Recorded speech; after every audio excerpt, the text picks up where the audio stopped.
My name is Jeff Albert, and I'm with Collaborate Pasadena at Pacific Oaks College's Center for Community and Social Impact. It's an honor for us to be able to host this forum. Our goal is to make sure that all who want to participate are able to, and we are trying to work on that now. Jeff, you are muted. Can you unmute yourself, please? We're not hearing a word you're saying.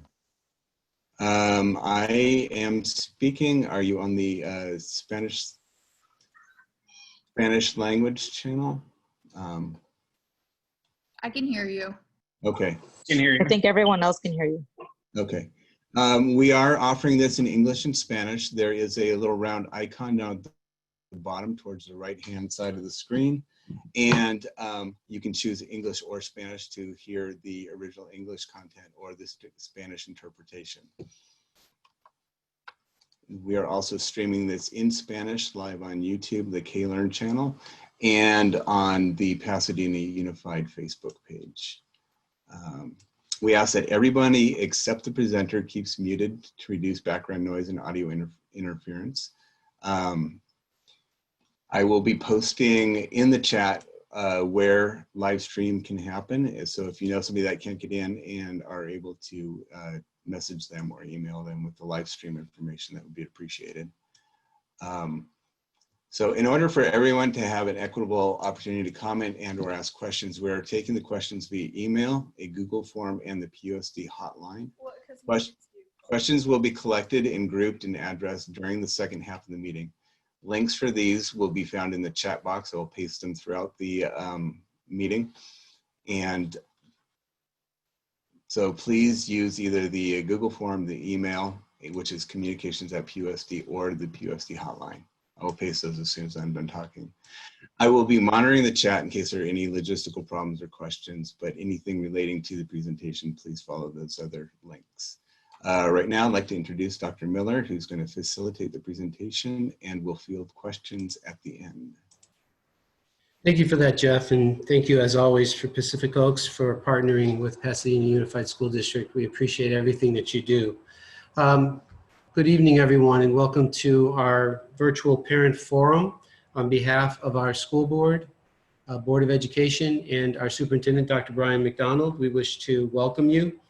Before we get started, I want to also thank Dr. Elizabeth Blanco, our Chief Academic Officer, and Dr. Julian Reynoso, who you will hear from shortly, who put together and facilitated a committee across the district with many different lenses from different departments to look at and imagine what if, as we begin to imagine the opening of the 2021 school year. The pandemic and recent events have changed our world. This is a historic opportunity. We're going to go ahead and change that slide. The pandemic and recent events have changed our world. This is a historic opportunity to make long-lasting and positive changes for our students. In fact, we are in a new normal. There are big changes coming in the new school year. The plan that you will see tonight is guided by public health and county and state guidelines. The plan, as it needs to be, is adaptable and responsive to quickly changing circumstances.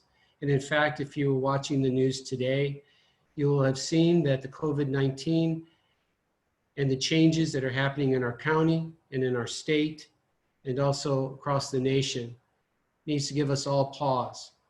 So what we put together needs to be responsive to these changes. And of course, families will continue to be the essential partners. We want to thank our parents for collaborating and helping students to continue to learn at home. We know this was a major shift. And again, we thank you. The framework that you will see from the work that has been done by the committee looks at coherence and equity. Coherence is that work across the district, from starting at the school sites up to the district office and through each of our departments, as each of us work in collaboration to support the teaching and learning in the classroom, focused directly on students. And equity. Educational equity is found in the board policy, ensures that every student can achieve at their highest potential attain high academic outcomes, and experience equitable opportunities to learn with achievement gaps non-existent at any level. In fact, if you recall from Dr. McDonald's, our superintendent's Juneteenth update, he called on all of us to be equity warriors. Equity warriors, as defined by the superintendent of Plainsfield Public Schools in New Jersey, identifies it as people who, regardless of their role in school or district, passionately lead and embrace the mission of high levels of achievement for all students, regardless of race, social class, ethnicity, culture, disability, or language proficiency. Further, view themselves as having the power to influence the teaching and learning agenda in meaningful ways. Our parents have been equity warriors over the last 3 months. They often act outside their formally assigned roles, communicate effectively and persistently to influence the core business of schools in the district, and participate successfully in cross-functional teams. They work to improve their knowledge, skills, and disposition. And all of this model the values, beliefs, and behaviors for others to emulate in the quest for higher levels of learning for all groups of children and youth. This is our commitment to equity. And we'll do this through the continuous improvement lens. Development of this plan will continue to be monitored, and that which is monitored will be assessed and validated for what works, and what is not working. And as in all continuous improvement, we go back, what's not working, redevelop, begin to monitor, and assess again. And with that, at this time, I would like to turn it over to Hilda Ramirez Horvath, our Director of Communication, to take us through the timeline, where we started 3 months ago and where we are today. Hilda? Hi, good evening, everybody. My name is Hilda Ramirez Horvath, and I do communications for PUSD. So the emails and other information that you've been getting have come through my office and my team, but they've begun with people in this group that you'll see presenting to you today. So I want to take you through the timeline. So the world has changed, and none of us ever imagined that things like this could happen. But I have to tell you, it's one of these things where you see people's mettle tested, and you see how incredible people can be in supporting our students and supporting learning. So timeline. In January and March, we began developing contingency plans. We had people watching what was happening in China and in Italy, and beginning to develop plans in case it came here. Our emergency operations center was triggered, and we started to really go full on in planning. The week of March 10th, this was the week that we announced that schools would close. PUSD took protective action after the Pasadena Public Health informed us that we had moved into stage 2 and 3. And so that week, we canceled field trips, canceled events. And then by March 13th, on that Friday, the superintendent announced the physical closure of schools starting on March 16th. Students were released to remote learning. The governor had signed an executive order funding schools during the closure. And then amazingly, our curriculum instruction and professional development team, along with our ed tech leaders, delivered instructional content to schools by the end of the day. We also distributed Chromebooks for K-12 students. PUSD had set this in motion a few years ago by investing in one-to-one tech devices for every one of our students. So middle and high school students had Chromebooks to take home. Elementary students had Chromebooks in community carts at schools. And so that day, we had already arranged for a checkout process. And we triggered that so that every student went home with a device, or could go home with a device. And so that afternoon, it was incredible. And we have a video here, Helen, if you'd like to click on it. But that afternoon, people from all over the district, you know, facilities guys, workers, clerical assistant superintendents, everybody descended on the warehouse to unpack, sanitize, and deliver chargers to all of our elementary schools so that kids could go home with them. So you see here a short video about it, but it's it was a moment when, you know, you really see why we're here and why we work for schools and why we work for students. So that afternoon, we deployed Chromebooks. In total, we ended up distributing also 2,000 Wi-Fi hotspots for eligible students. And so this was, you know, something that we were able to do. It did strain our technology capacity, so that we'll have to look at more ways of strengthening it for the next year. But it was an incredible deployment of resources. March 16th, remote learning stage 1 began. Teachers came in for or had professional development remotely.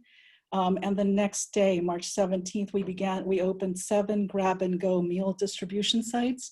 That rain or shine or heat, these school food service workers have been out there every single morning distributing breakfast and lunch to our students and families. So far, we've served well over 218,000 meals.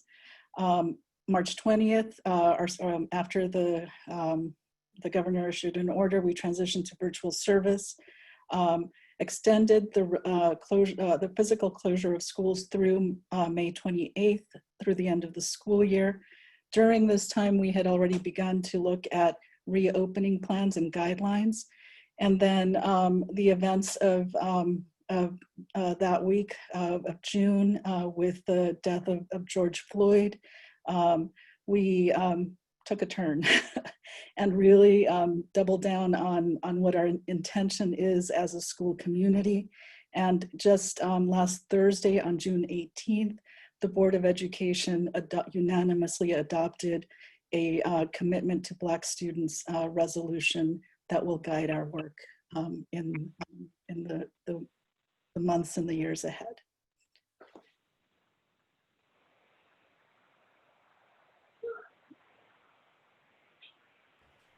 So we're trying to see. And with that, then we'll go ahead and turn it over to Mr. Jamal.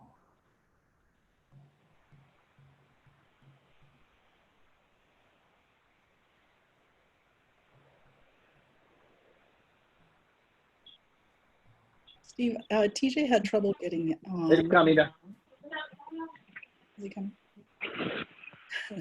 So TJ had trouble getting on, so I can cover this slide until he's able to get on. Okay, thank you, Hilda. Thank you for that. So jumping in for our Chief Technology Officer, Tindaji Jamal, or TJ. We'll talk a little bit about the survey. Not a statistician, but I'll lead you through this slide. So we ran a school planning survey. Thank you to everybody who participated in this. We had a 50% response rate, which is a high response rate for anonymous web surveys. Some of the participation rates ranged from 23% to 100% at different school sites. So this was done through some personal phone banking at the schools, and then you know, the mass messages and things like that. So thank you everybody who participated. And so the survey asked a couple of questions. Are you willing to have your student participate in the following methods of instruction? In person, about 55.6% said yes. 100%, as far as 100% virtual online, about 51.7% said yes. Blended in person and online had the higher rate at 57.2%. And so then, would you feel the same way if there was no vaccine or effective treatment for COVID-19 at the time of reopening? And it was a pretty resounding yes. For about roughly 60% of respondents said yes, they'd feel the same way. I think we're all ready to get back to normal and get our kids back in school with some in-person instruction. Thank you. Good evening, everyone. My name is Julian Reynoso, and I am a proud PUSD employee, and I'm also a PUSD parent. My 3 children attend our schools, and so this work is not only from a professional lens, it's also from a personal. I want the very best for all children, which also includes my own. So we're so grateful you are here today. We're so honored that you are participating and partnering with us. As always, that is one of the strongest opportunities for a strong education in a child's life. One of the pieces that we wanted to point out to you and how we really framed our work as we transition from this remote learning to what will be and what will possibly foster a great opportunity for what will happen in PUSD. Our values that we have really set our foundation on primarily starts with our staff, our students, and our family's safety. As you just heard from Hilda, our safety for taking care of our staff and students was of an utmost priority for us. And so therefore, that's why we shifted so quickly and made sure that we had prime platforms to keep our learning going and support for our staff throughout the entire time. The second component of our values was our academic and social emotional development. And throughout tonight, you will actually hear all of those pieces. How are we going to keep people safe as we move forward? How are we going to ensure that academic development is fluid and continued?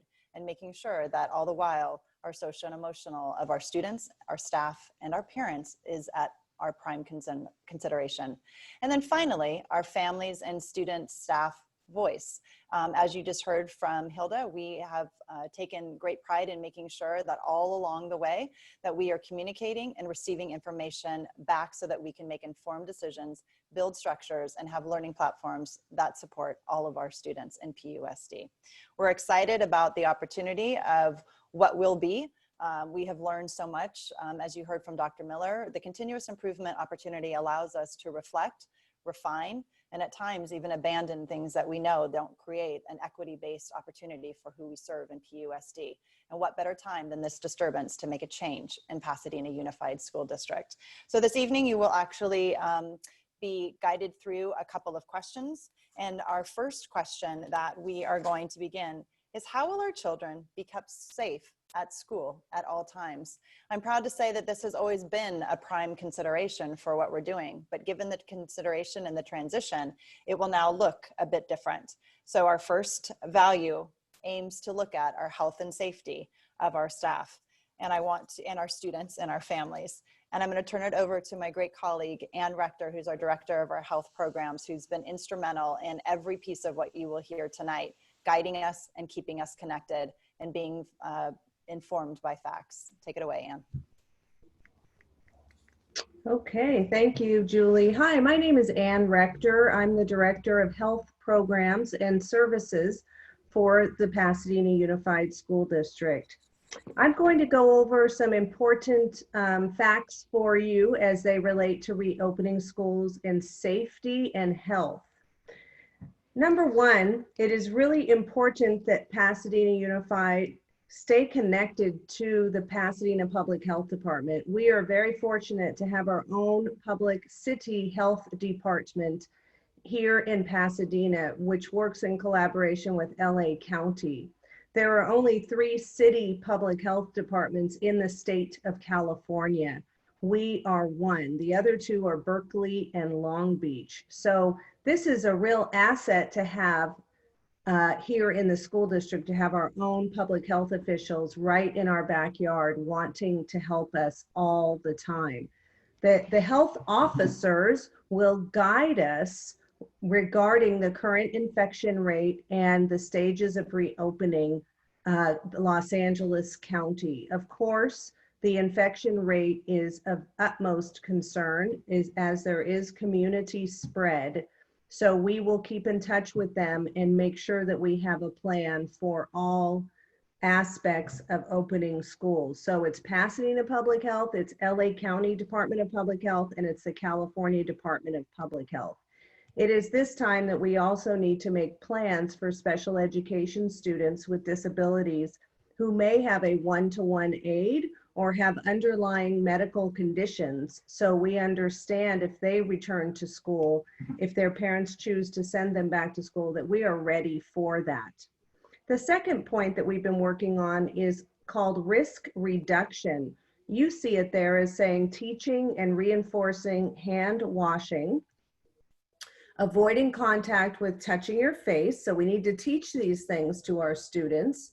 We are prepared to invite every person, meaning every student and every staff member, to wear a cloth face covering. This will not be mandated. This will be highly recommended.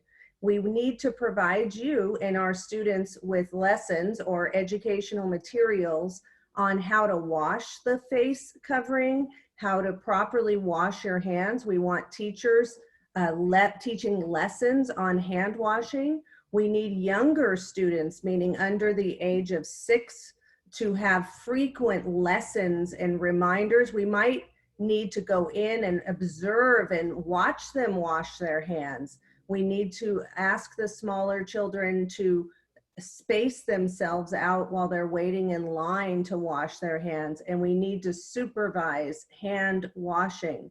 We need to have a hand sanitizer available for students and used in a safe manner. So these are some things we're thinking about. We're also thinking about portable hand washing stations throughout our schools and near classrooms, so we can minimize the movement and congregations that you may see in bathrooms and school site bathrooms. So these are routines and these are strategies that we are working on that will reduce the risk.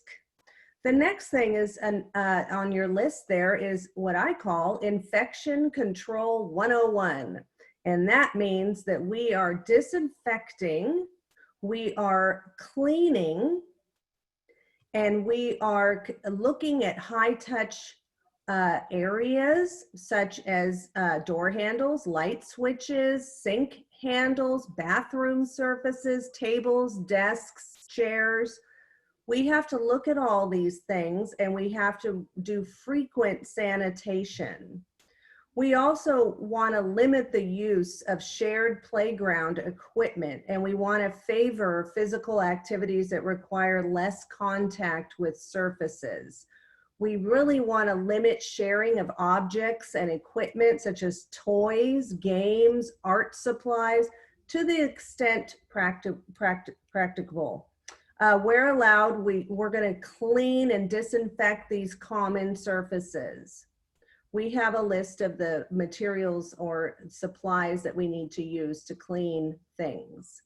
Ventilation is very important, and I'll finish with this bullet by just emphasizing to all of us that we need proper ventilation. We're going to ask our teachers to prop the doors open if the weather permits, and we would like to teach your students actually outside. So what we're looking at is the square footage of inside the classroom, and we're looking at the footprint of your school as a whole and trying to find places on your campus where we could take students and meet with them outdoors in a distanced environment.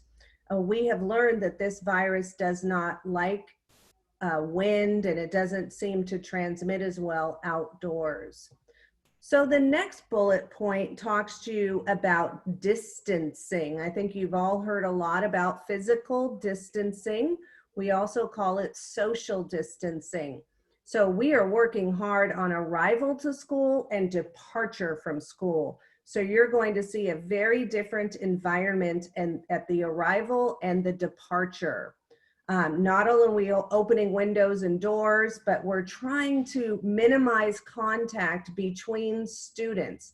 We are trying to think about cohorts, and a cohort is a smaller group of students that stays together throughout the day. So perhaps 15 students who would stay together throughout the day rather than mixing, sorry, I'm looking at my screen and I was getting a little confused.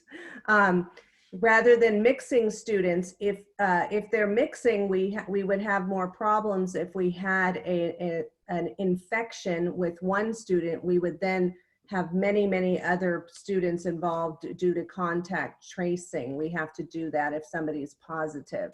So we're looking at staggering the times for drop off and pickup, and we're looking at many different entrances and exits, and we will require that there's no congregation and we can't have a big crowd all together. So we're also looking at privacy screens, or those plexiglass screens to put in between people to promote more cleanly environment. All right, so the next thing that we talk a lot about is sharing of things, and we really don't want to share. I think you can understand this, that we want your students' belongings to be just your students' belongings. So please talk to your child about not sharing items from their backpack.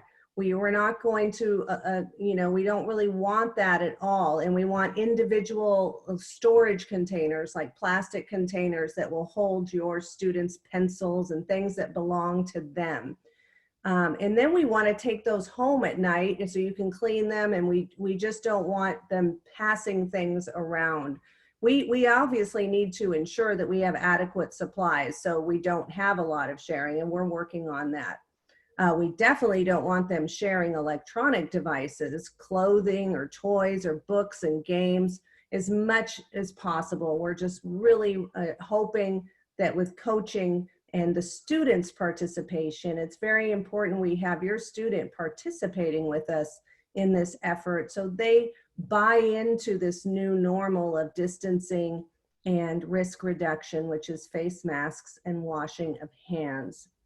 The next thing we're going to do is train staff and educate you, our families, about what we're doing to enhance sanitation, what we're doing about physical distancing, why we're wearing face coverings as much as possible, why we're screening people as they enter our campuses and asking you to screen. This is important that we have a lot of education for you so you understand what we're doing and why it's so important. And then you see down there, it says, check for signs and symptoms. We're going to recruit you, and we're going to ask you to please check your child for symptoms of COVID-19 prior to bringing them to school. We would like to have temperature checks, but we're thinking about it, we're talking about it, we're getting advice about it, but we do not have a definite answer on that tonight at this meeting. But we do need to send home to you a screening instrument where you can look at the symptoms of COVID-19 and you can talk to your child about it and help us help you by screening. We will definitely do verbal screening as people enter the campus. How are you feeling? And go over some of the symptoms. And then you see the last bullet point on the slide there says, if somebody does get sick, what will you do? And we have an isolation room at each school. We have a school nurse and a nurse's assistant who are being trained. And we are working with our local health department to ensure that we're following their protocols. But I think you may watch the news and hear about these things. When somebody is positive for COVID, they do have to stay home, and it's called isolation. Sometimes it's called quarantine, but that will be deeply impactful, and the consequences of having a positive case are quite severe. We would have to send the entire classroom home and that teacher. So going back to an earlier bullet point named, distancing and not sharing, I think you'll understand we don't want them spreading around the campus, because if one person does get COVID, we have to find out everybody they came in contact with. And that is called contact tracing. And it is something that we're being trained to do. Your nurses are being trained to do contact tracing. But we would have to send that child home, and we would have to send the teacher home, And then we would have to look at, did that student or that teacher were they around anybody else? Okay. So the law around face masks is they are required in public. However, for public school districts, they are not required. They are recommended. And as Dr. Miller stated in his introduction, these things have been changing every couple of weeks. We are seeing an increased infection rate in Los Angeles County as of the last few days. So it is wise, and it's been mentioned earlier in this presentation, that all of us understand that the plans we make are contingent upon these numbers and the hospitalization rates. And if things change, we may have to change the plans, but we are creating several plans so we can be flexible.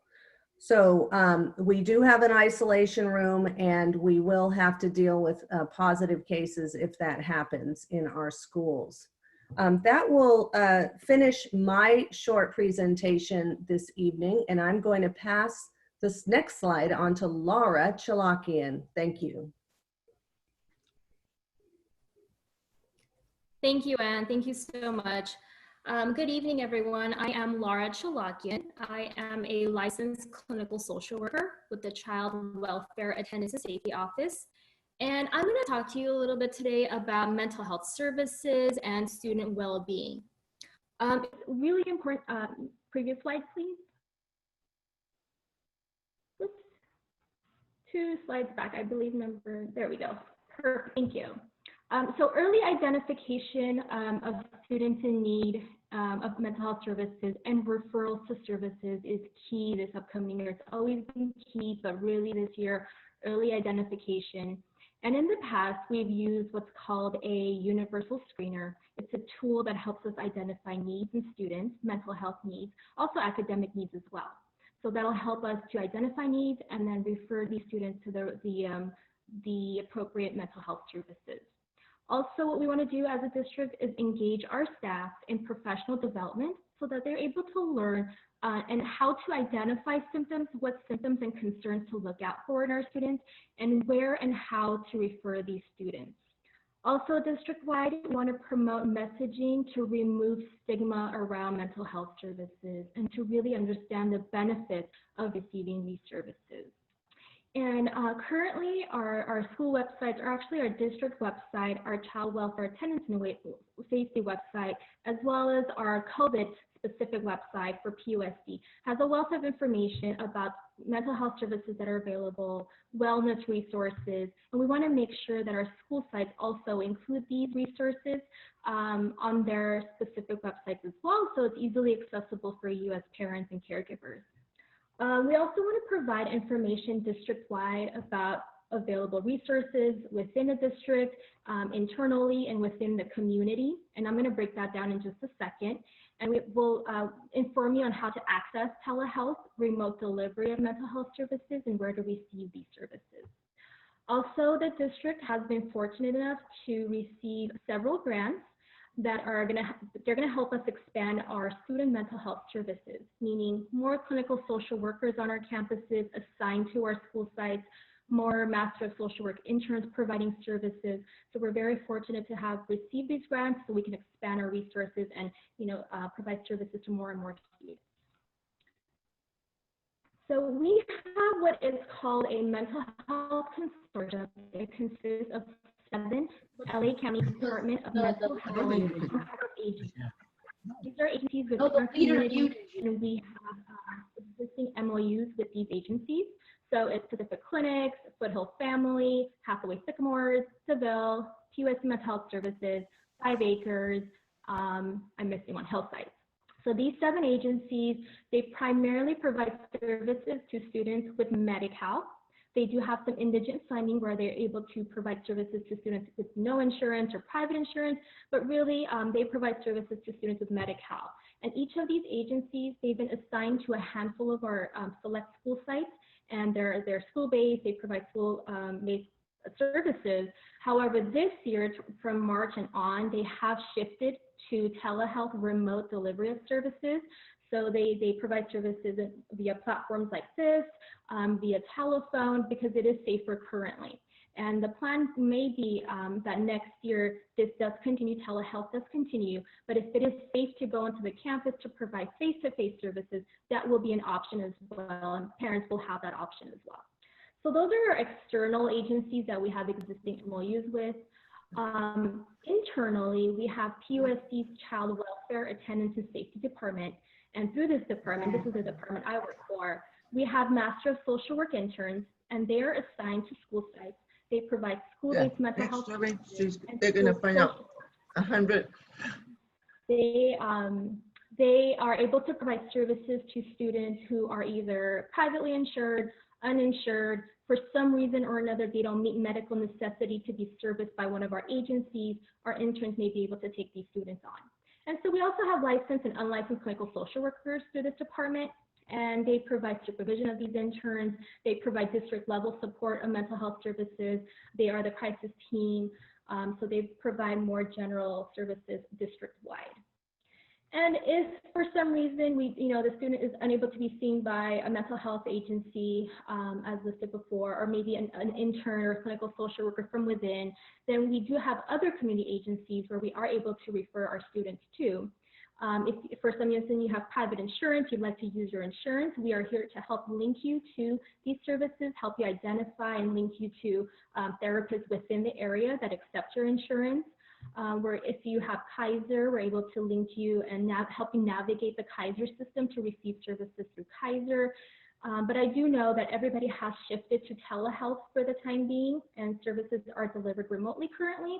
Things are fluid, as we mentioned before, so things may change, but we will ensure the safety of the child and of the clinician if we are to go back to face-to-face therapy.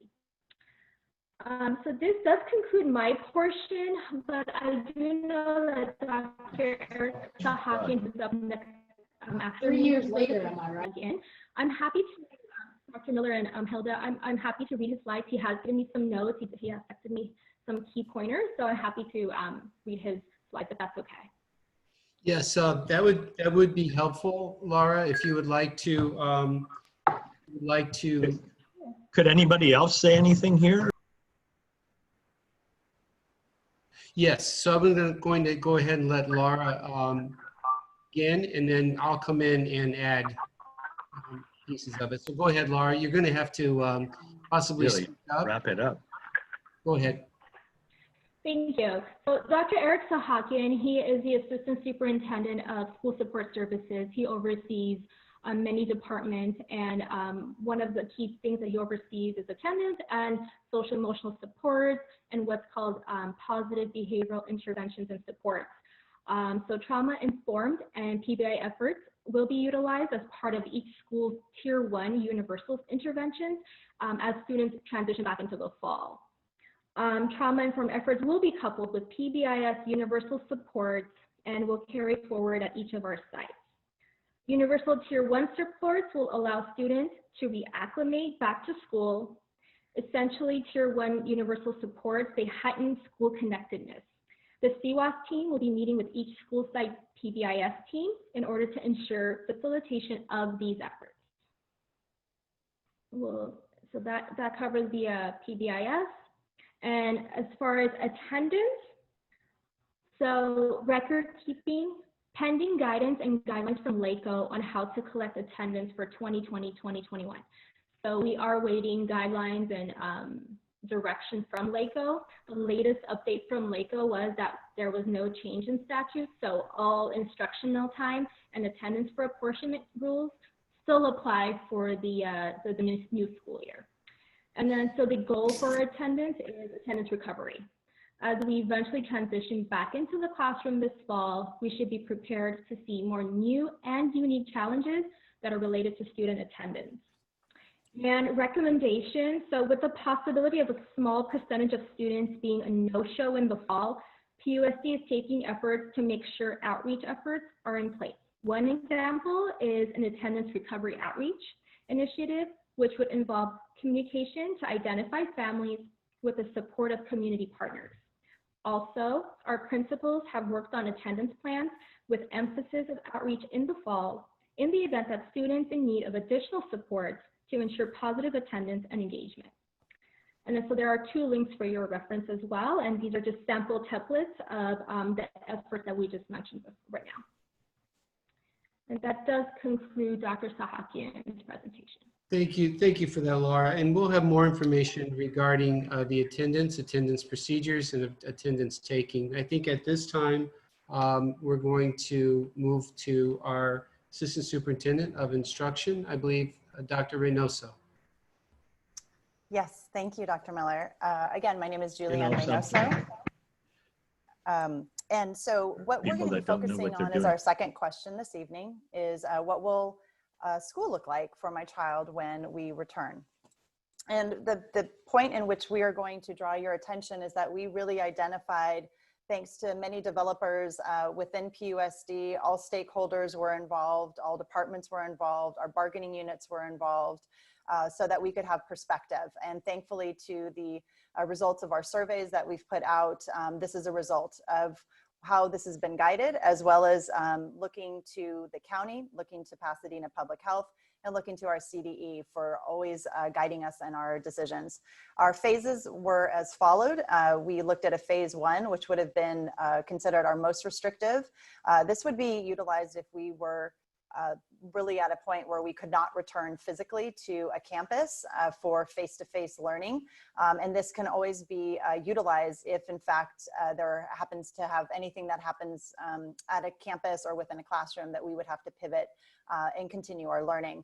The phase 2, which is the options that you will be seeing this evening, we are highlighting an elementary, middle school option, as well as a high school option that you will see as a consideration for how we will be guiding our work, and based on the results that we have seen and a further guidance from all health affiliates that we feel would be prime for our students to return in 50%, if you will, face-to-face, and then distance learning as well.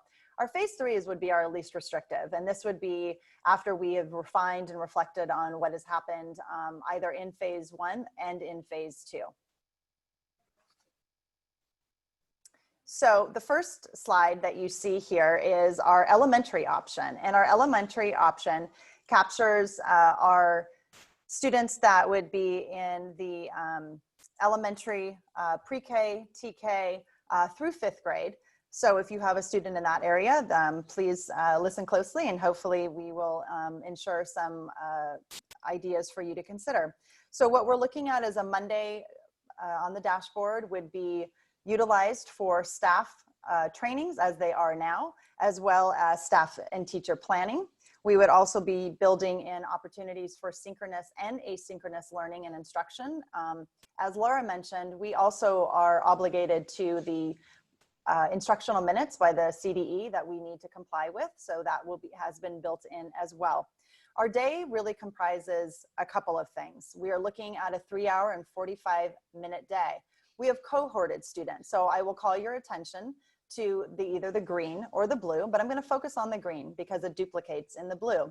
Students would be cohorted into either an A cohort or a B cohort, which means that they would come to school on a Tuesday, Wednesday, or a Thursday, Friday. They would, as they would come into school, we would have opportunity for core instruction with our students. Please note, though, at this time when we are doing this, we are only optimizing approximately 50% of our enrollment on either of these cohort days. So we would not be at 100%. But throughout the week, by the end, we would have 100% of our students. This would give opportunities for smaller class sizes. And primarily, we're looking at different and specialized ways that we would be supporting our special education students in these types of services. We're also looking at ways that we might even elongate the day to provide for complying with IEPs, services, and accommodations that our special education students and staff would need to service our students. We're also looking at detailed ways to support our dual immersion schools. We know that acquiring language is something that needs to be consistent, and we absolutely acknowledge that, and those details are being worked on as we speak. And then also looking at our students that are English language learners as well, making sure that we have prime opportunities for language acquisition through their time with us and from at a distance. The other things that we are considering based on our reflections is that we know that on days that students would be on campus that we would need to have childcare. One of those options would look like Learns that some of your families might have participated in, and making sure that they are safe after school so that families that might need to get back to work or have other obligations can attend to do that so that we can still provide an opportunity for that. We would also like to point out that when we would dismiss after 225 minutes on a Tuesday through Friday, it primes our schools for being able to have sanitization that happens at the school. We want to make sure that any place that a student and or staff has participated in or housed throughout the day that we have opportunities to clean and prepare for the next day. That would be needed, so that's why the day would not be an entire day. We would want to make sure that we are doing that. But when students aren't with us, let's say they're in cohort B, they would be participating in distance learning. So we have a fabulous new learning platform that you're going to hear from my colleague, Mrs. Hill, shortly. So I won't go into detail with that, but the learning will not be interrupted. We will have constant opportunity for students to be learning through this time. The other piece of this is that we are also looking at square footage in our classrooms. We're complying with our safe distancing and really fluidly looking at entries and exit points of departure and entry. We really want to make sure that we look at every angle of how to get students on campus and off campus safely. You'll also notice that we'll be looking in the yellow area that we'll be looking at providing lunch or breakfast, in the classroom. We already piloted that this year at Jefferson and it went very well. So families that would be participating in that, we would continue with that with our food services. And then at the conclusion of the day, when we would send our students off for the rest of the day to continue their learning, they would do a grab and go lunch. So they would go, we would make sure that we're working with all of our food service workers and working with Ms. Powell so that we can comply with making sure that students continue to receive the meals they are entitled to. So the next slide just highlights a couple of the notes that I just made reference to. And really what I want to point out is that our instructional minutes as well as our physical education minutes we are still obligated to perform. So all of our bell schedules as well as the schedules that are going to be developed throughout the week will be in compliance with that time. We're also looking at ways, as you noted, well, what would that mean for my family? I have students at multiple sites. Absolutely. We are considering how we would cohort families. If you have students at an elementary school and a middle school, or a high school and a middle school, we are working to develop a way in which that we keep families together and on the same days so that we're not splitting families up, and we're obviously wanting to keep everyone safe and working forward so that we can get everyone back to some type of consistency and scheduling that we feel will be really opportunistic for everybody. We also, the childcare, as I mentioned earlier, would be for families if they were on campus during that day. So if you were cohorted on the Tuesday, Wednesday, then we would be providing childcare after school. Next slide. Thank you. So what we recognized is that not all of our students are in the same position developmentally, and we recognize that at our middle school level, which would be our 6th grades through 8th grade, we really noted that we really need to make sure that they are receiving all of their core content within a 2-day framework. So here you will see similar components as you saw in the elementary. This, again, they're cohorted by color. So I'm going to focus on Tuesday, Wednesday, because it is a repeat of Thursday and Friday. So if you are a cohort that comes on A and you are going to be arriving on Tuesday and Wednesday, the B cohort would be participating in distance learning. Again, Monday would be opportunity for our staff as well as asynchronous and synchronous learning time so our students continue to capitalize on learning. I also want to draw your attention to the fact that, as you had heard from Ms. Chilean, we must build in time to have transitional conversations about social-emotional, this is an opportunity to create ways in which that we can support students through tutorial labs.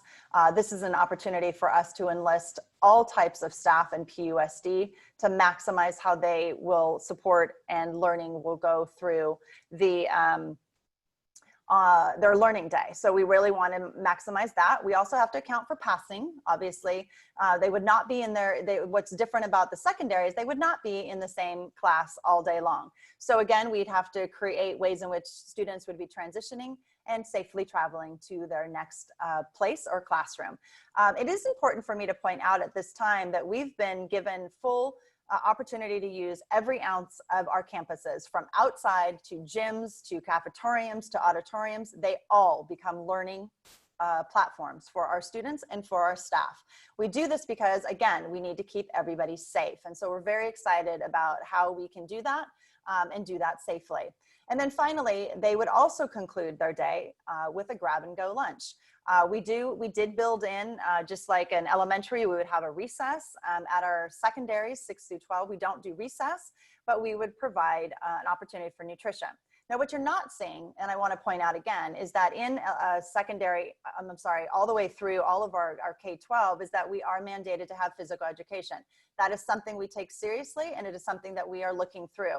With the support of Ann Rector's office, as well as our Pasadena Education Foundation, we are working with partners to provide those opportunities, both when our students are on campus, as well as when they are at a distance, so that we can make it engaging, that we create really powerful relationships with all staff, as I have mentioned, and that our physical education teachers are really incredible people who can create powerful relationships through counseling and through not only physical education, but really engaging students in ways that we may not have been able to do in other times. So we're really excited about what that's going to look like. The highlights for middle school are much in the same of what you've seen already. So what we're wanting to point out is that if we're working at an approximate 50%, our class sizes are going to be smaller. We are going to have more opportunity to engage with our students, and it's really going to provide a wonderful learning instructional integrity platform for our staff and all staff. They will be able to concentrate and create really composed lessons. All of our staff outside of the classroom are also going to be welcomed and encouraged and elicited to participate in our students and how they learn. They are all valuable members, and every single one of our students deserve to have our staff supporting them through this time. The other thing I just wanted to point out is, again, our special education, our English language learners, and our DLIP schools will also have further details that are being extracted, basically, so that the learning continues. We know that acquisition to language, both whether it's a dual language or it's an English language learner, we must provide that time, as well as our special education. We have received incredible recommendations from our local SELPA, as well as our participating colleagues who are working on structures within structures to support what the day will look like for that population of students. Our next slide highlights our high school. Now, originally we had looked at, okay, well, could all of our students in the 612 actually do this? And what you saw previously is the variation on this type of a model. We felt developmentally that our 6th through 8th grade students would fare better if they had more opportunity and more connection with their students. We realized, though, as a learning institution that prepares our students for college and career, we needed to create a situation for our 9th through 12th grade students that would offer and prepare for that readiness. So what you see before you is an opportunity, again, cohorted by color. So again, I will focus on the Tuesday, Wednesday. So again, students who would arrive in the A model would be in their courses, and our B cohort would be at a distance using our learning platform that you will hear about shortly, and continuing their learning that way. But what's the difference here? So the difference would be that you notice that the students would travel only between, on their 2 days, 3 courses. So those 3 courses actually, given the time, we are looking at what you would consider a 4x4, which within a given 10-week approximate quarter window, students would actually have the opportunity to only have 3 classes, and they would be concentrated to equate to a semester's worth of work.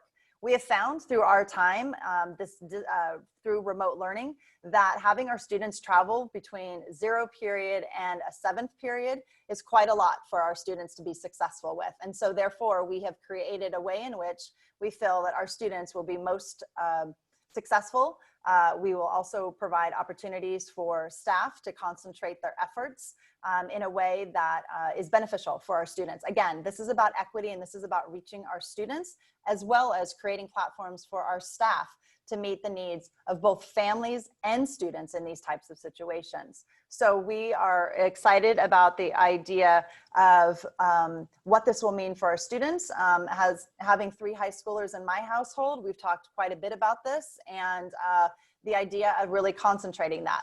Now, we also are wanting to point out that we have also built in advisory and opportunity for students to be supported. We know that this, not every single structure is perfect for every single person, but we are creating ways in which that all students will be supported, whether synchronously or asynchronously, and they will have staff to support them through all endeavors of learning. The next slide points out, oh, I'm so sorry. Thank you, Helen. This slide actually just shows the opportunity when you're in the high school levels, as well as in the 6 through 8, our students participate in electives. So this will still be something that we will participate in.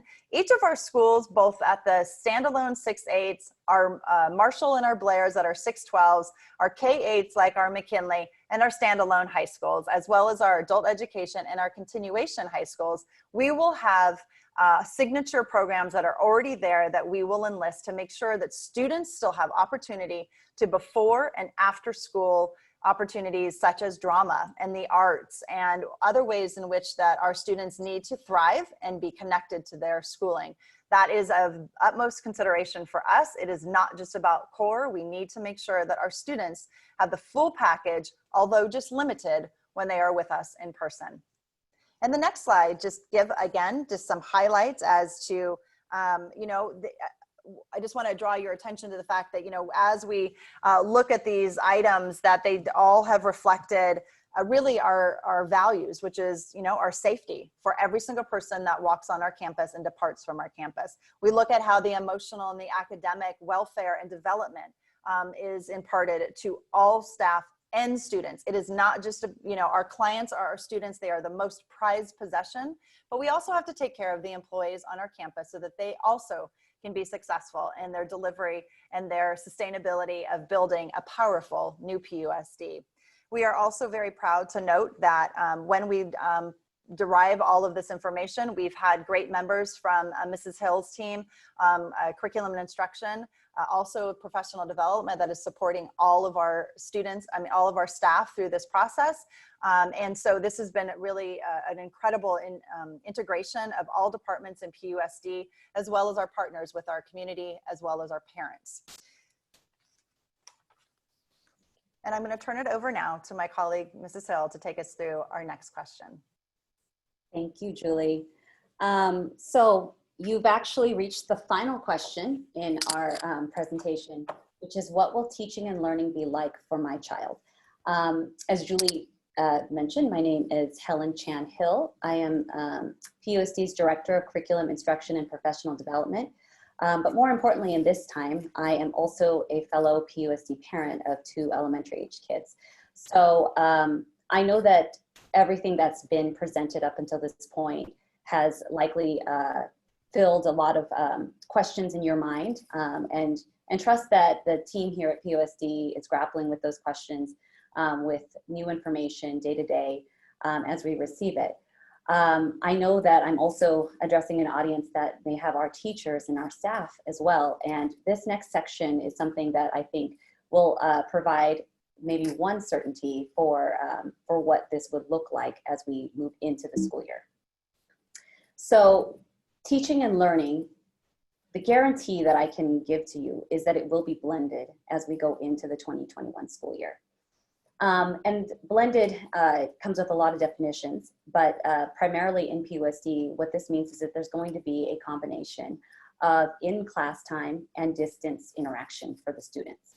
As you could see from the models that Dr. Reynoso was able to share from K through 12, We are going to be having students cohorted. So you'll notice that the in-class time is going to be with reduced numbers of students, but also with time that the students will be spending in a remote environment doing distance learning.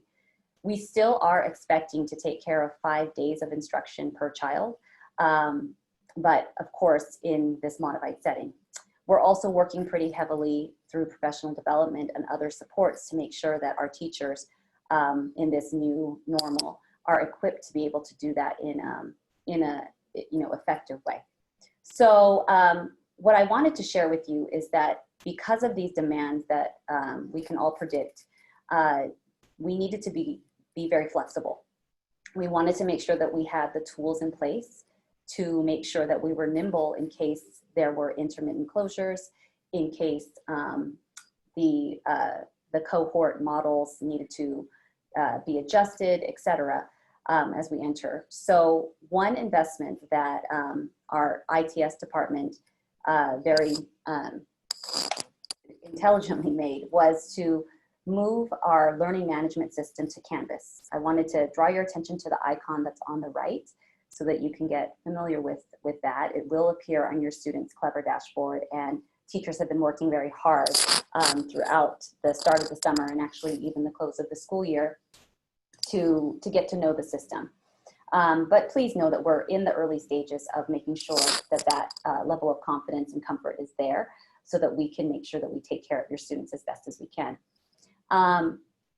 Through Canvas, we'll actually be making sure that all content is posted so that students have a fluid experience and access to what the learning is, whether they're in class, where it can also be used, or they're accessing it from a distance.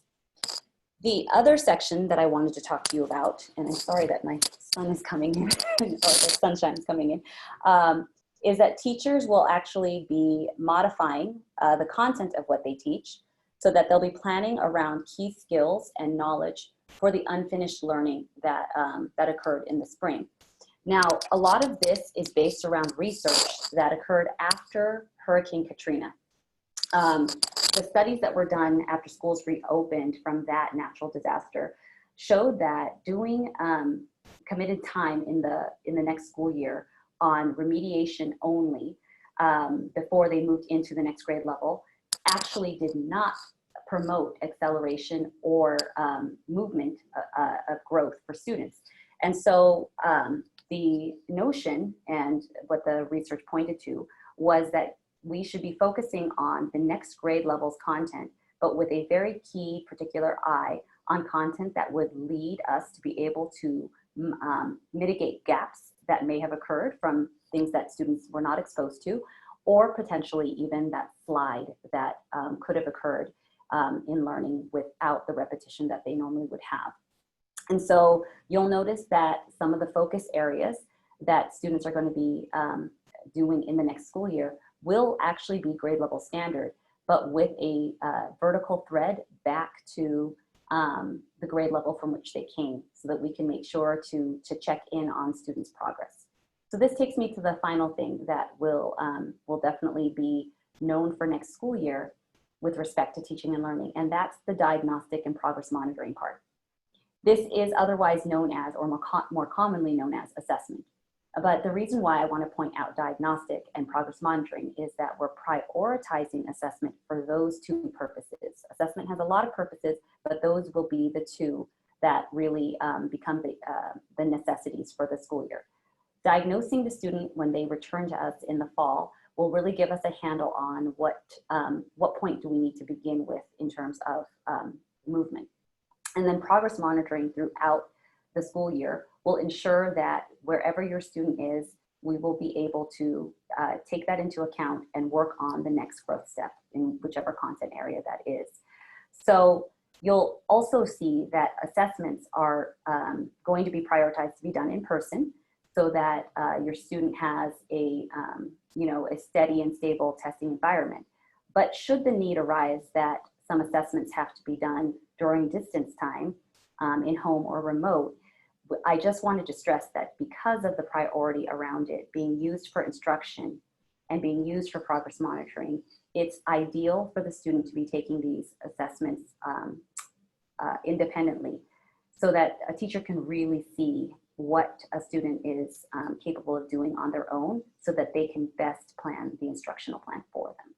Okay, so the last thing I wanted to point out is actually some of what you will visually see with Canvas. Now, you as a parent will actually have access to Canvas in a much more interactive way than you were with our previous learning management system. There are things called observer accounts that our ITS department is working to create with for you. But you'll be able to get information on how to access those accounts as the school year draws near. Those accounts will allow you to not only see the content that your student is taking in case you want to be able to help, but you'll be able to see feedback, the tasks, the assignment completion that your students have done, so that there is a much more holistic wraparound understanding of where your student is. The other item that I wanted to point out with Canvas too is because it is an online system, and since we are going to make sure that blended learning is occurring, you will want to make sure that you have access. So for anyone who is experiencing access issues, the same protocols are going to be followed in the fall as have been in the past semester, meaning that you would put in tickets with the help desk to make sure that you guys have access points. They are working to increase the ability to do that in the fall, since that was definitely something that was a need in the spring.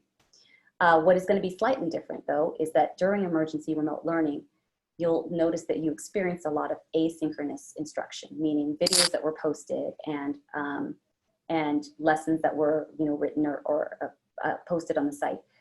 An expectation during our blended learning environment is that there is going to be live instruction that occurs on a more regular basis. So look forward to that as we figure out the details of exactly what that would entail. So with that, let me show you 3 additional screens that are just a visual of what you might see when you go into your Canvas or your student's Canvas account. And they're split up in 3 because I am just giving you an example from various age groups. This is a template that can be used for pre-K through 5th grade. Of course, many of your teachers will customize that and make that friendly for their students. But what I want to draw your attention to is the navigation pages and the navigation buttons that students would have access to make movement in this system easier. This is an example that would be used sort of for middle ages, about 3rd grade through middle school. And the way that this particular template is set up, you'll notice, is a week at a glance.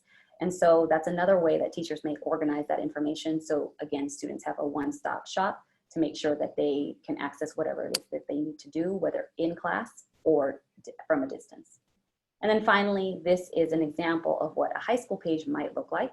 Again, these are templates that we gave to all our teachers, but they may be customizing them, so you might see different images. But a high school course will typically run based on the subject area.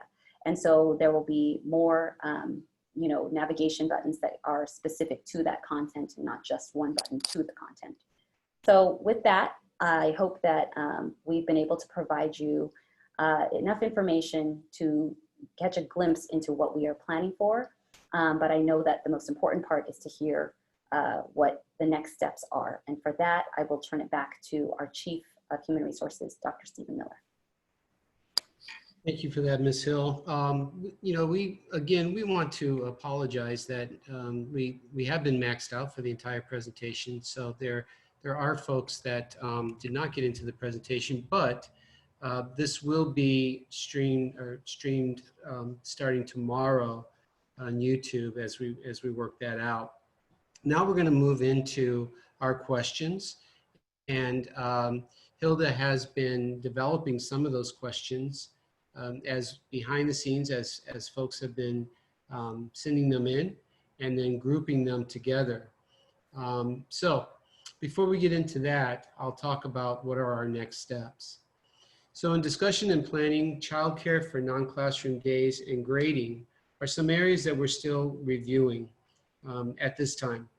And there are some guidelines that are coming out from the state, and we'll be going back to the guidelines and then pulling that information together. And then that will be an update that will be brought out to the parents at a future date soon. Recommendations will be going to the Board of Education on June 25th. And that is going to be this Thursday. So we invite you to also participate in the board presentation.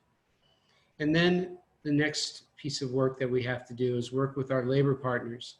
As we develop our plans, we'll be taking these out to our labor partners and working on the effects and negotiating with them on the effects. And what that means is that they'll be listening to the plans and then ensuring that we are also taking into consideration the working environment of our employees, which this committee throughout the development has incorporated the thoughts and impressions from our labor unions. So we're looking forward to having those conversations. And we enjoy our good relations with our labor unions, and we plan to continue that good relations. And with that, we will now go back and look at the considerations. So our plan is adaptable and responsive to constant changing environments. As you know, watching the news today, the uptick in COVID-19 cases require us to continually monitor and go back and look at our plan and say, is this still something that we can do? We'll continue to do that, but we'll be also updating our community as we do that. Our goals are to minimize risk and develop the best options for students and families.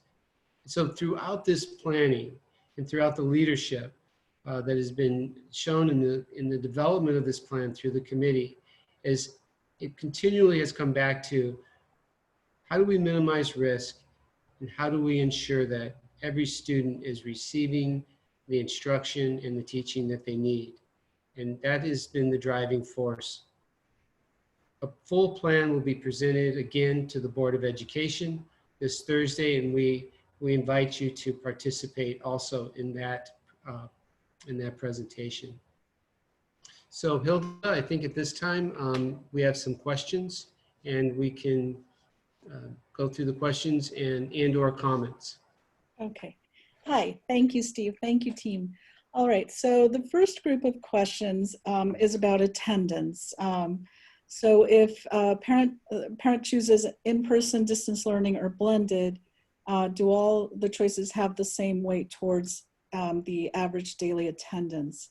And then how would you define the protocol for school absences because of parent concerns for COVID-19? Well, thank you. Those are excellent questions. Let me do the COVID-19 question first. We've identified in our reporting codes that will identify COVID-19, and as Ann Rector, our Director of Health Programs, shared with us earlier in her presentation, we are working with the Department of Public Health here in Pasadena and also in Los Angeles to identify protocols so that we are ensuring that if someone has been diagnosed with COVID-19, that we have in place a procedure to ensure that once they are well and can return to school, then we can clear them for that, ensuring that all students and staff are being protected. The first question, Hilda, could you repeat that, please? Yes, so the first question was if a parent chooses in-person distance learning or blended, do all these choices have the same weight towards average daily attendance? Absolutely. As was shared earlier on attendance, we have not received specific guidelines regarding how attendance and average daily attendance is going to be collected. What we do know is at the start of the pandemic and when we reverted to remote learning, we were frozen at a period of time prior to March for our attendance. So we're still waiting for those guidelines to come out from the state. And once they do come out, then we will begin to structure how we're handling attendance moving forward.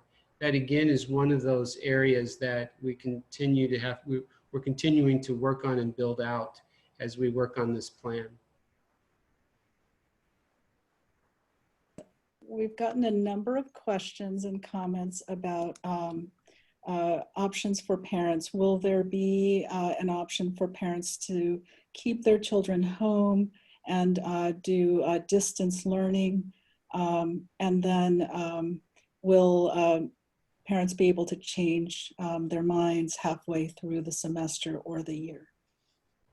Sure.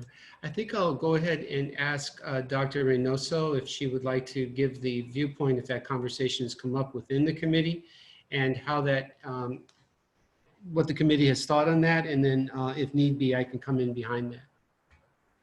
Thanks, Dr. Miller. Yeah, at this time, we absolutely are trying to do what's going to be best for families. We recognize that from a health provision that some students may not be able to return, or from a family situation, they may not be able to attend in person. And of course, we have opportunities in place that we will support families based on that criteria. We have also looked at ways in which that we could support families from a distance. I know that that is being considered. I know that Chief Jamal is working with his team to think about how we could do that. But given the situation, and we realize that we want to honor people's preferences and choices, we definitely are trying to maximize the opportunity that we feel that families could engage in, which is why the survey was so relevant to the work that we created. That's why we wanted your voice in that. It was really powerful.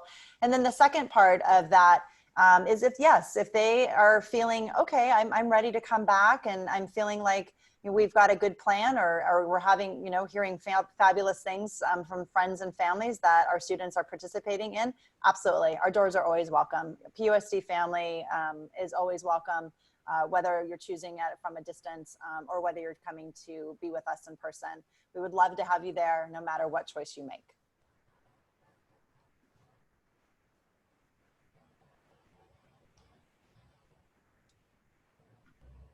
Thank you, Julie.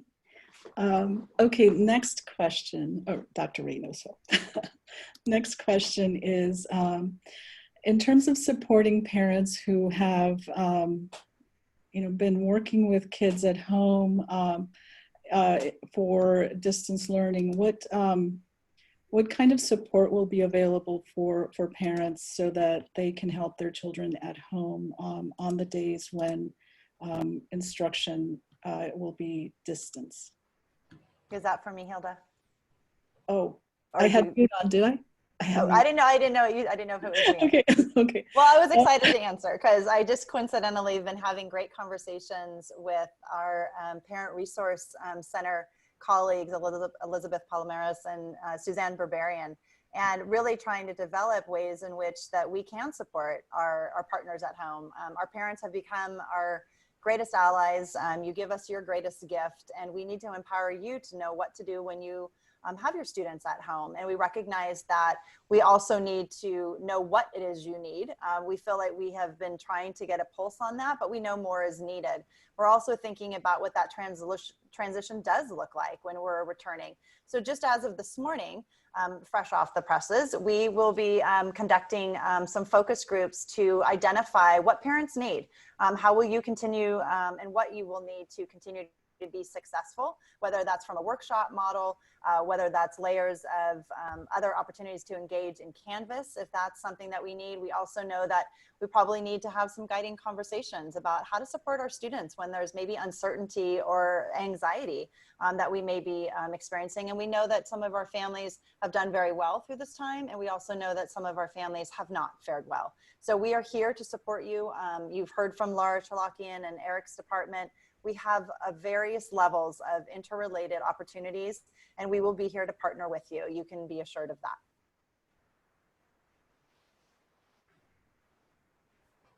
that. Okay, next question. We've gotten several questions about asking us to describe the protocol should a student or a teacher become infected with COVID-19.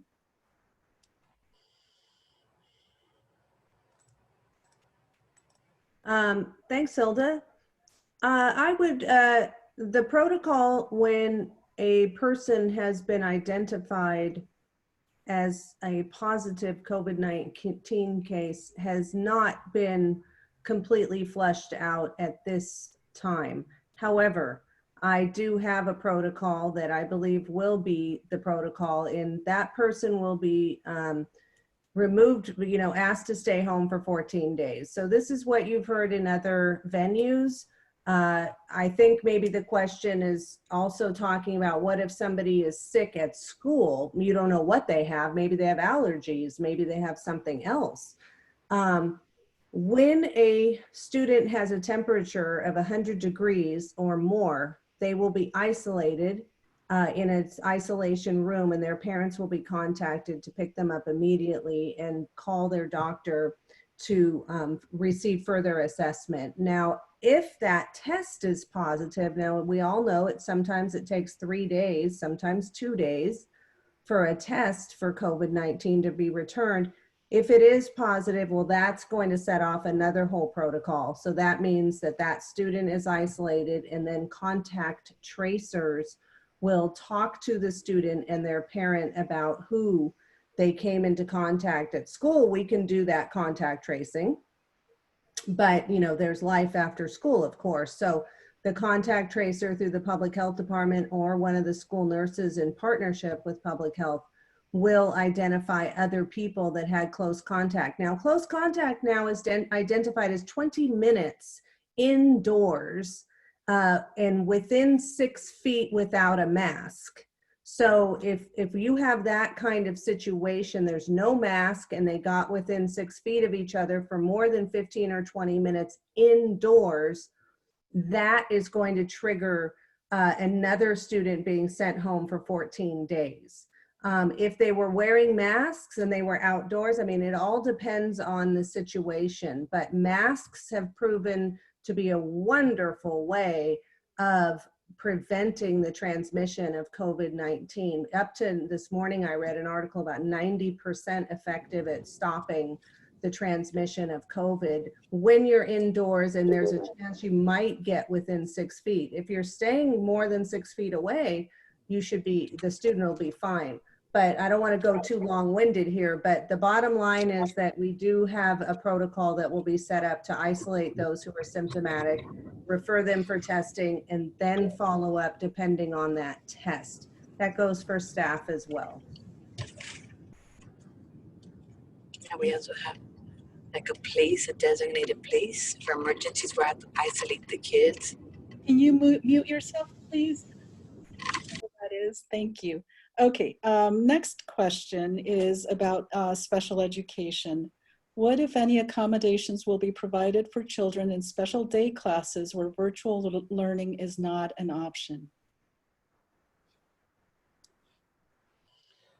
Dr. Reynoso, could you take that question? I know that the committee had talked about special education and special needs, and so if you want to take that one. You got it. Thanks, Dr. Miller. Absolutely. We've been working from the get-go, from the moment that we were given an opportunity to begin developing what the structures would look like. Special education has been one of the primary ways in which we need to build structures to support students. And we are well aware that a learning management system and a distance learning platform is not ideal for those students. So one of the things I want to just point out is that although we are looking at cohorting opportunities for students, we're also looking at a longer day for students if they were in the special day class and they needed to receive their services. We would want to equip our staff and our service providers to make sure that we are accommodating everything that we have agreed to in their IEP. And that most likely would mean that those students would get to be on campus for longer so that they have more opportunity with their teacher, with their case managers, and being able to provide environments where learning is flourishing and they are getting to maximize their opportunities. And the distance learning component of that is that we would be working with those staff in particular, and we identify that their mechanisms for how they'll be supporting their students from a distance will be different than a student like or a teacher like myself if I was just teaching history and English language arts. I would need to make sure that our special education teachers are prepared. They have the proper development in how they would service those students, but we are absolutely looking and working very closely with our SELPA and our special education colleagues to develop those protocols and structures so that that is fluid throughout the day, and using, as I mentioned earlier, all different areas on our campuses to make sure that those services are provided to our students, and that that time when they are in person is maximized, and that the distance is minimized.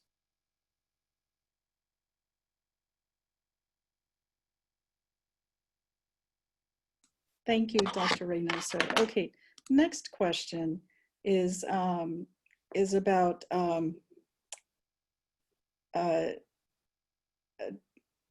teaching and learning. How will classes be for little kids, for kindergarten kids? Would it be possible for them to stay and do school, but actually have a teacher also do Zoom or a Google Hangout? Let's see. Yeah, so what would instruction look like for younger students like kindergartners? Ms. Hill, I believe that one is for you. Thanks, Steve. Or Dr. Miller. Yeah, I think that it's very interesting when we talk about the early learners. That's actually been the group that we've had a lot of conversation around needing to create not only special protocols, but special supports. And so one of the areas that we do work really heavily on, or plan to, is with the not only kinder, but pre-K through potentially second grade. We are planning some additional professional development that's geared specifically for teachers at that level, because I know that we have some concerns, not just physical social distancing. I've heard a lot of people say, oh, kids can't do it. They can if certain structures are put in place and certain reinforcements are made. But we've also put in some requests for extra, physical protective equipment being provided to those particular grade levels if we're, just talking on the physical side. But I know that the question was around teaching and learning. I point that out to say that, yes, there's definitely extra considerations we have to have for the younger ages. In that particular notion, I know that there was an earlier question that was around doing Zoom or Google Meet simultaneous to the teacher instructing. I don't think that that would actually be very possible, because the in-person is meant to give students that replication of what would have been a traditional setting. The interaction with the teacher, we want it to be as natural and organic as it typically would be in that classroom. However, with that extra Zoom or Google Meet time that would happen, the afternoon is what is currently apportioned to it. If you can think back to the image that Dr. Reynoso shared earlier, that afternoon portion would be spent with the teacher working with smaller groups of students, or the actual full cohort, either the green or the blue cohort during that time. So there would be daily instruction that's possible for the younger ages, which we know is really important to have that continuity throughout the 5 days.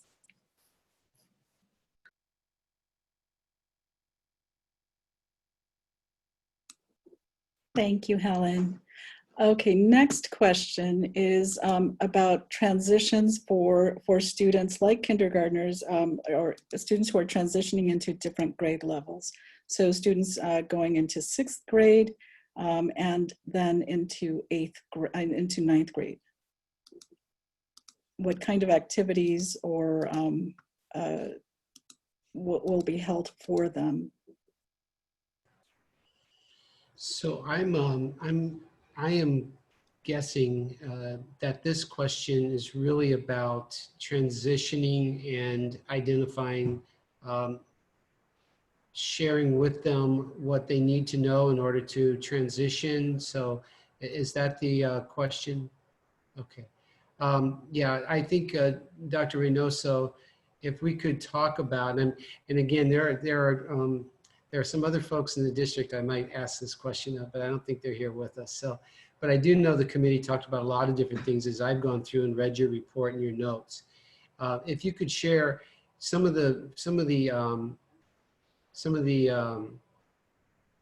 outreach that we have done, and maybe Laura, you also may want to talk about some of the outreach that we've been doing with students who may be showing some sensitivity to all of the things that are going on around them while they're in remote learning. Absolutely. It's a really powerful piece for us to think about.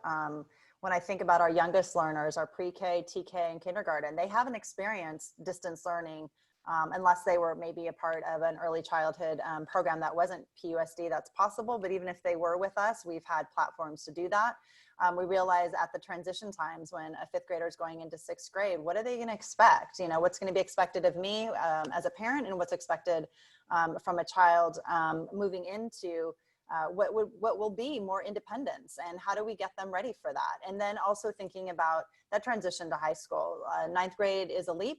But I am confident right now. I can say that our teachers and our staff in PUSD have been absolutely 100% devoted to making sure our students understand what it means when we are away from them in a physical setting. But it doesn't disrupt the idea of wanting to make sure that they're prepared to learn.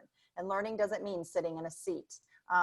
One of the things that I think is really powerful, and then I'll share with my colleague or turn it over to Laura, is that we are working with all of our community partners. Helen and I have met with our different networks in the district, trying to figure out how do we pair up with our teachers so that they can talk to families about how do we prepare our students and what does this look like. So we are already, we've begun that conversation. We started that probably about a month and a half ago, anticipating exactly what's being asked at this time. We want to provide fluid communication, timely opportunities, and then really looking at how do we equip our teachers also and our principals to do opportunities for virtual preparedness, if you will, and really making sure that we are using all facets of what PUSD is known for, which is being innovative. Laura, do you have anything to add in terms of what you think might else be helpful for families? Sure, thank you, Dr. Reynoso. I do know that PHS is working this summer on working with their community agency, mental health agency, with the administration on helping the 8th graders transition into 9th grade. So they have a really great program. So if it's something that we can see what they're working on and how we can maybe expand it to other school sites as well, elementary to middle, middle to high. So we'll definitely be part of the conversation with PHS. Maybe try to replicate it at other school sites. I'll check in with the different school sites, see if they have any plans. We'd love to be part of the conversation. So Julie as well will work together, and we'll definitely be at the table and ready to help however we can. We can incorporate social emotional learning aspects as well into the conversation. Yeah, and we have amazing partners through USC and Young and Healthy and Penn and PEF and all of our parent leaderships and PTAs. We're really excited about the conversations and the fact that people are coming to us, you know, not waiting to be asked, what can I do? Really, you know, or having us ask, what can you do? They're coming to us and being really forthcoming. So that's been really a welcoming continuance of what we can do to support our families and our students during this next transition in the 2021 school year. Thank you for that, Dr. Reynoso, and Laura, thank you. I do know the community school plan and program that's at PHS is something that we want to look at and partner with as they go out and they identify students who may have disappeared on us during this remote learning time, and we need to ensure that we are going out and engaging them and engaging their families. So that is a very good question, and what I'm loving about all of these questions, and as I'm reading them, is that there is so much rich information here that is going to help us to bring this plan even to a tighter fruition. So again, thank you for these questions. And Hilda? They are great questions. Some of them, as the mother of a 12 and a 14-year-old that I have too. So one of them is from somebody who sent in a question via Google form. If we move to a reduced schedule, it's very tempting to cut out anything that's not math or English language arts. How equipped and supported are teachers to integrate art, science and engineering and social science into the limited hours they see with their students? What are some best practices that are non-negotiable, and will some other things be eliminated, such as daily oral language, show and tell, correcting homework while in class, that sort of thing? I think this is a great one for Helen and I, because I think this really covered the two areas in which we have covered. So Helen, do you want to start, or would you want me to just share a couple comments and then you can jump into with what your team has discussed as well? Sure, but I apologize. I'm going to have to ask Hilda if she could repeat the question, because I'm trying to respond to questions in the chat as well. So she's I'm multitasking. Sorry. Okay, Hilda, will you repeat for us? Sure. Okay. All right. If we move toward a reduced schedule, it'll be very tempting to cut out anything that's not math and English language arts. How equipped and supported are teachers to integrate art, science and engineering, social science into the limited hours they see students? What best practices are seen as non-negotiables, and what things can be eliminated, such as spelling tests, show and tell, correcting homework while in class, and so on? I'll jump in really quickly because I keep feeling I'm talking, but we have talked about this at length. We feel that the time in which we get to have our students with our staff is high impact. It is uninterrupted, special moments where we really want to make sure that we are hitting all core. And core would entail our science, our ELA, our math, our histories, our languages, and really maximizing that time with us so that the application piece in which they would be using that information at a distance is meaningful. And I would say that we have worked with all of our departments to make sure that we have created protocols so that the arts are not going away. Yes, we probably do need to move away from doing some of the things that are not high impact. We need to really make sure that we are maximizing intensive learning, but making it incredibly engaging and getting really promising results out of our students. I'll let Helen speak to, I know her team's been working on ways in which to do that as well. Thanks, Julie. Dr. Reynoso, sorry. Julie's fine. Yeah. So I think that actually what's really great about this question is the acknowledgement that we are going to be pressed for time. And there's no doubt about it that this particular model and the situation that we find ourselves in globally is not ideal with respect to how we traditionally saw education. But some of the benefits are, as this person noted, the integration of certain topics within existing topics. Now, I will say that we do always have a tendency to say that we prioritize literacy and math, and for good reason.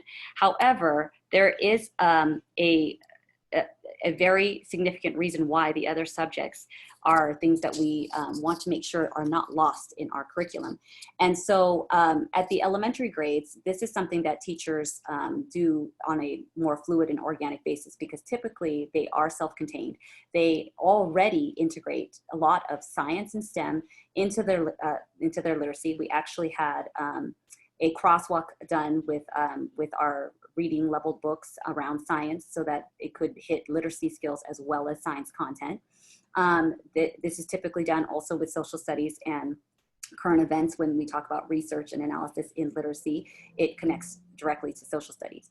You'll notice that in the secondary grades, though, we did still allot for those subject areas to have time that is dedicated to them because the content is rich and it focuses on particular topics that while they can be integrated, we also want to make sure that the content is preserved.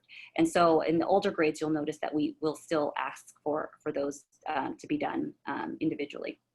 However, for example, things that are being discussed right now are math and world language with respect to how much time is going to be given to those, because those are two particular subjects where continuity of instruction is really critical, because attainment of certain skills or knowledge are based on prerequisite skills or knowledge that require time to build in.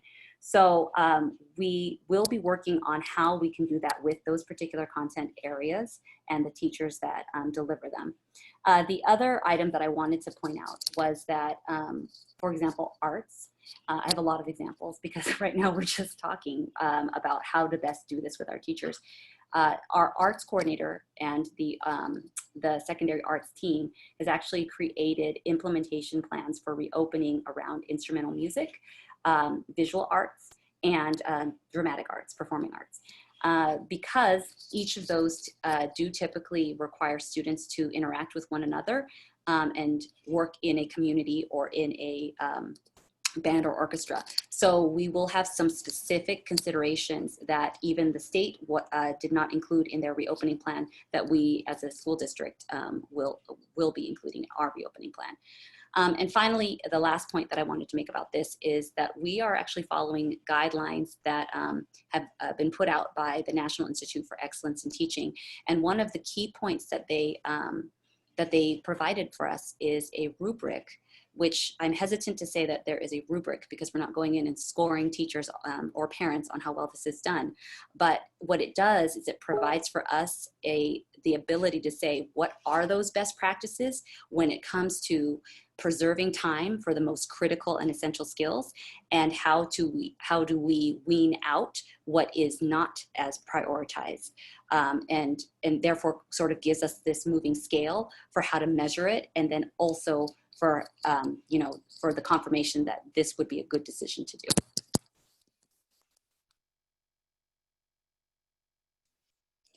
Thank you, Helen. Okay, next question is also about teaching and learning.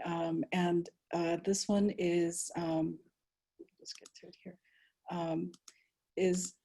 asks whether there will be a minimum or a benchmark for teachers to interact with students, whether through posted videos or live office hours. Will that be consistent across the district?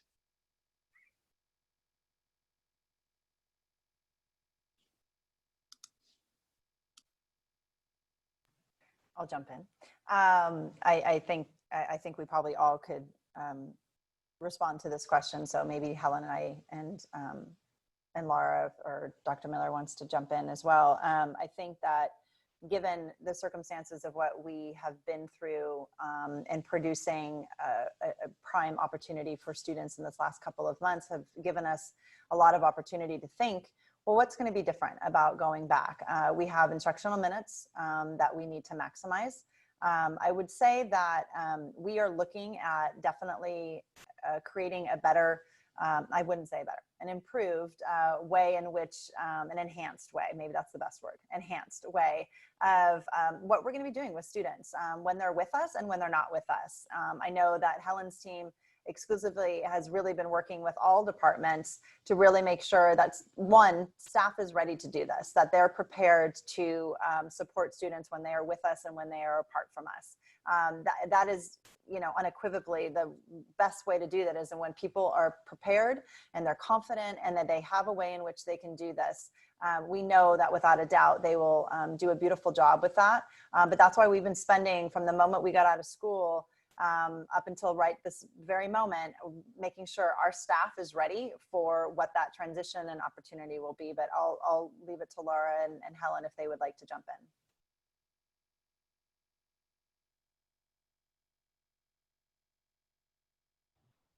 I can jump in regards to actually mental health services. This is definitely something we've been thinking about because school-based services, we have traditionally what we do is pull the student out for services for maybe half an hour to an hour, return them back to class. But if they're on campus only for 3.5 hours receiving instruction, we do not want to pull them away from instruction.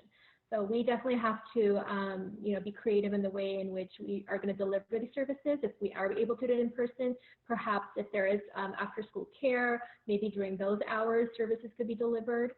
Again, that's only if and when we're able to provide face-to-face sessions.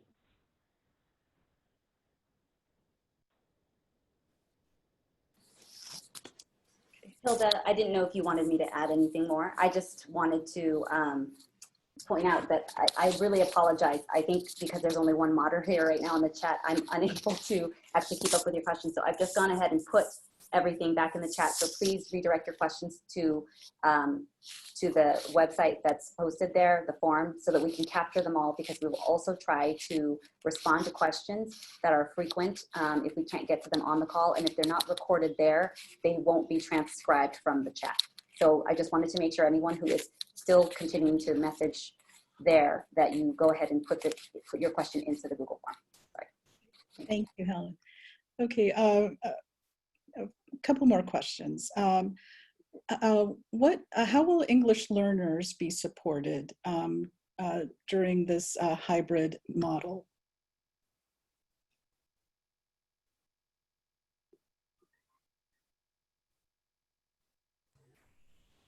Ms. Hill, would you like to take a shot at that in the conversations with the LAD office?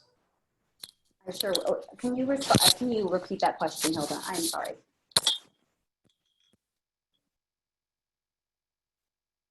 Okay, so what support will be given to English learners and their families since they have different needs?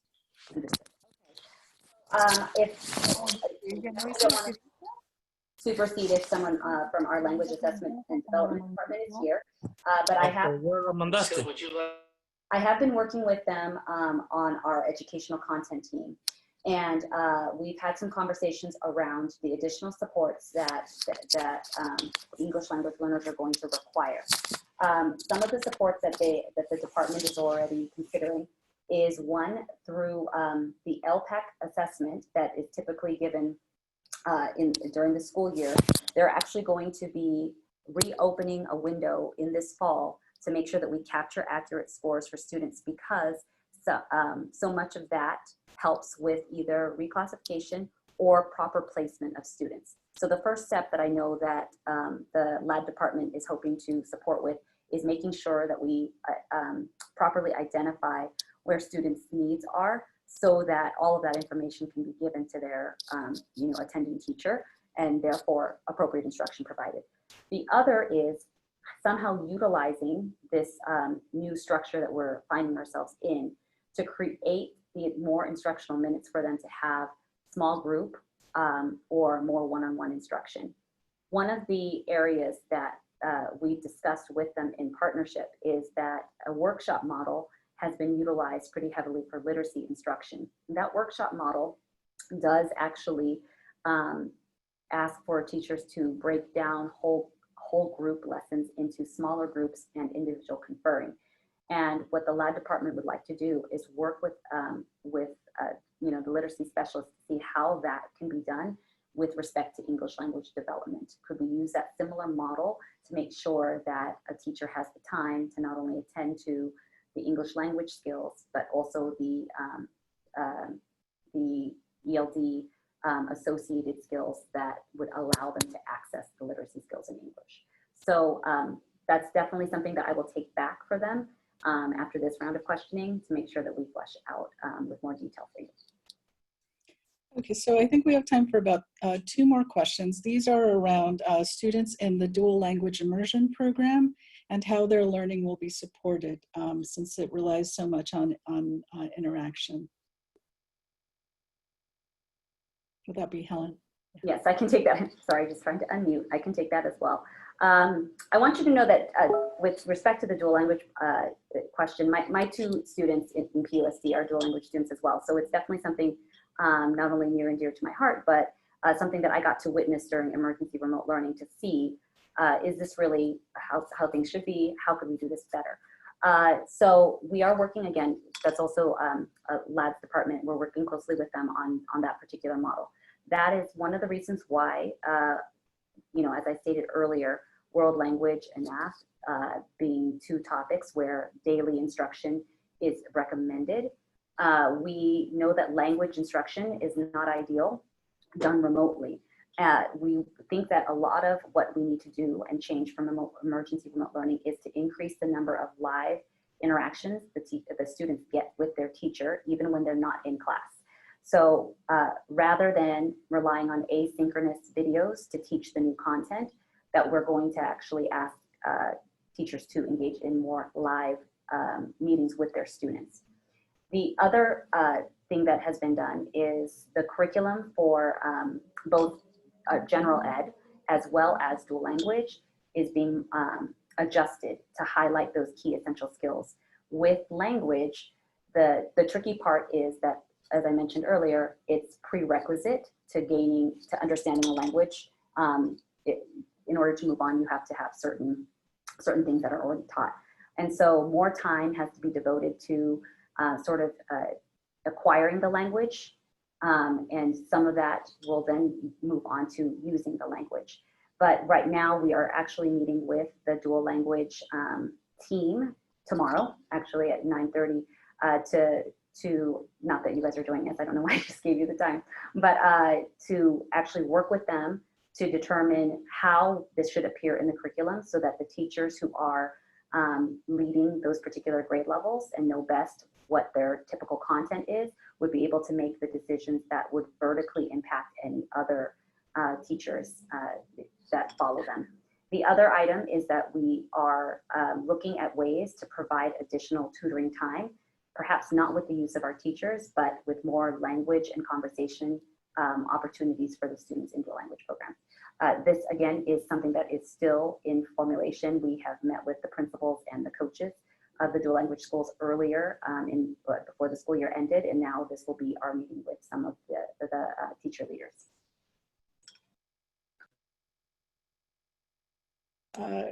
Next to last question is on childcare. What options will PUSD make available for parents during the non-classroom days, and also for staff who, we're often both? Yeah, that is one of the one of the questions that we're continuing to work on.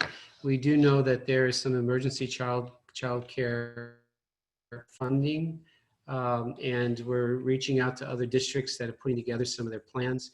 We do have a meeting scheduled with Ms. Tolliver and Ms. Hudson, both of our child development and our LEARNS program, our expanded learning program, to see if there's some ways to collaborate with them and work in childcare, if there are some waivers around their grants and their state dollars. We're also going to be reaching out to our partners to see how they're identifying and how we can maybe identify some ways that we could support with childcare, both for our families, but also for our staff. And then Dr. Reynoso, I wasn't sure if you wanted to add anything to that. No, I think you summed it up beautifully. Both Ms. Hudson and Mrs. Tolliver have been a part of both the educational content and structure committees. So we have really been identifying from the moment that we were identified in March of this departure. Childcare has been a concern of ours in the way, and I don't mean that negatively, but concern in terms of wanting to make sure we're equipping ourselves with proper facts, making sure that we're servicing the families and staff that would need that. And we have been in constant communication with all of our constituents throughout the state, as well as with CDE, so that we are making sure that we can use waivers, like Dr. Miller said.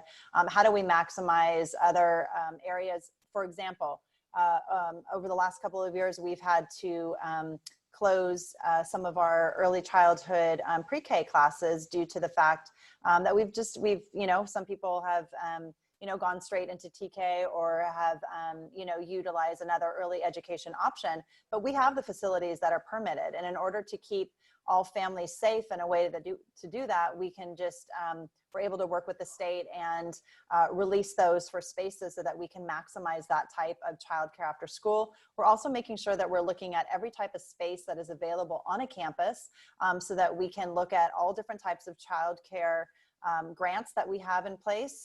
Dr. Barnes, as well as Dr. Blanco, are working very closely with Ms. Hudson and Ms. Tolliver to make sure that we are maximizing every opportunity in PUSD to support our families and our staff. And I know the question was specifically, the second part of that was, what do we do on the days that we're not there? We are also looking at ways to support families on the days in which they would not be present with us on campus. So all of that is being worked through to identify that. Final question before we have closing comments. Let's see. For high schools, elective and AP classes are filled with students from various grade levels. How will half days work in this case? Right, thank you, Hilda. So as we mentioned in that component, that may be one of their courses that they take in the first quarter, course 1, course 2, course 3. That could be one of the AP options. It might be not until second quarter that they would be taking that. But we are absolutely working to make sure that, again, as I mentioned, students are not missing out on a wealth of information and a wealth of opportunity. The idea is just when they're with us, we're maximizing that component of it, but not eliminating all the pieces that help children thrive when they're with us. And that is something we take a lot of pride in. A lot of our campuses work very hard. Whatever school you've chosen to participate in, you know why you're there. And we really want to honor that. I was meeting with all the assistant principals at our 6th through 8th grade, as well as our principals, and really making sure that the signature programs, the grants, the opportunities that they give our kids, those are present. And that is why the models that you saw today reflect who we are as schools and what we want for our students. So we will not be eliminating that, but we are working with all departments to make sure we can ensure it when they are with us and at a distance. Great, thank you. Thank you, everybody. So the questions, we're grouping those and then developing a frequently asked question list, starting that actually right now. So, we'll get that posted on the pusd.us website. And then I will turn it back over now to Dr. Miller for closing. Okay. I want to thank again, I want to thank everybody for being here tonight and giving your time. The questions that you have asked are questions that we needed to hear.